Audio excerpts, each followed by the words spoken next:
आवाज जनतेचा।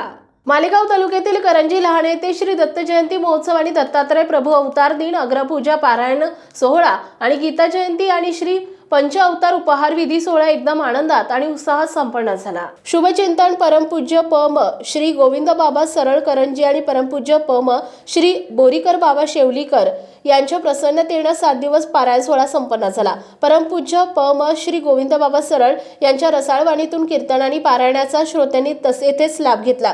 अग्रपूजेचे मानकरी माजी सरपंच गोपाल पाटील लहाने आणि त्यांच्या पत्नी अनुराधाबाई लहाने यांच्या हस्ते अग्रपूजा संपन्न झाली। भव्य आणि दिव्य महाप्रसादाचा कार्यक्रम करंजी गावकरी मंडळीच्या आणि सर्व मंडळींच्या आणि गोविंद बाबा सरळ यांच्या मार्गदर्शनाखाली करंजी आणि पंचक्रोशीत जनतेने महाप्रसादाचा लाभ घेतला। दत्त जयंती आणि महाप्रसादाच्या कार्यक्रमाला सर्वच करंजी लहाने गावकरी मंडळी, गावातील सर्व तरुण मंडळी, महिला मंडळी सर्वांनी तन धनानं सहकार्य केलं। या सर्वांचे परमपूज्य बोरीकर बाबा महानुभव आश्रम करंजी यांच्या वतीनं सर्व गावकऱ्यांचे आणि 7 दिवस तन धनानं कार्य करणाऱ्या तरुण मंडळींचे आभार व्यक्त केले। प्रतिनिधी गणेश पाटील लहाने। आपल्या परिसरातील बातम्या